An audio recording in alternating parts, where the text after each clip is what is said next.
Mommy, What V happened? comes after you. V comes after you. What do you mean? So none of us will be before Nova Scotia because The V comes after the U, but the U in Nunavut comes after the O. You get it? This one is N-O, and this one is N-U. So that's why Nunavut would go after. Does that make sense?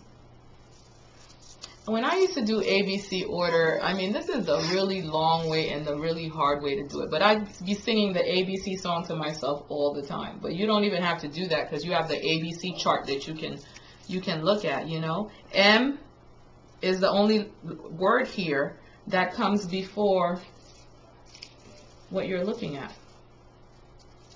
So M will be the next letter I'm using. So you're going to write Manitoba over here. But there's an A right here.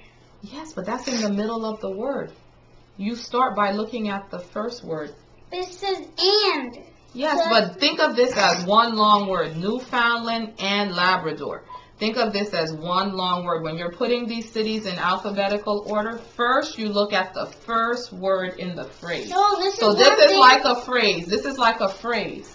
Newfoundland and Labrador. When you're putting this, unless every other one of these provinces started with Newfoundland, you wouldn't have to worry about the and Labrador. You just look at the first word in the name and put that in ABC So order. you don't have to do and.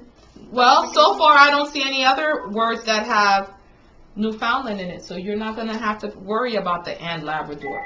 But when you write it down and see the phone's ringing too, homeschool, trying to explain a question, the phone's ringing, that's homeschool.